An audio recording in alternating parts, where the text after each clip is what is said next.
parachute landing কৰা নেতাৰ ওচৰত আমি আত্মসমৰ্পণ নকৰোঁ 2012 চনত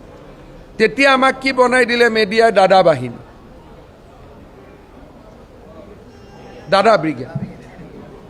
মেডিয়াই বেটিং কৰিলে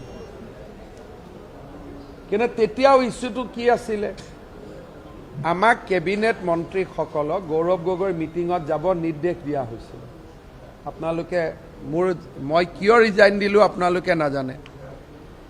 মই কৈছিলোঁ মই গৌৰৱ গগৈৰ মিটিঙত নাযাওঁ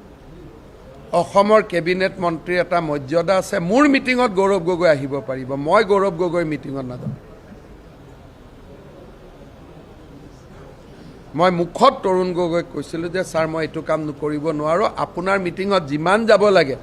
দিনে ৰাতিয়ে কাম কৰিম কিন্তু আপোনাৰ ল'ৰাৰ মিটিঙত মই নাযাওঁ কাৰণ মই সাংবিধানিক পদত আছোঁ বাকী মন্ত্ৰীবিলাকে যোৱা অভ্যাস কৰিলে তাৰ পিছতেই গণ্ডগোল হ'ল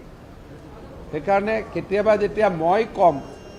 মই এইকাৰণে নকওঁ তেতিয়া মানুহে ভাবিব যে কংগ্ৰেছ এৰি ইয়াৰ মনটো বেয়া লাগি আছে নেকি কিন্তু ভগৱানে মোক বহুত দি দিলে কাৰণে এই কথাবিলাক মই মনত নেপেলাওঁ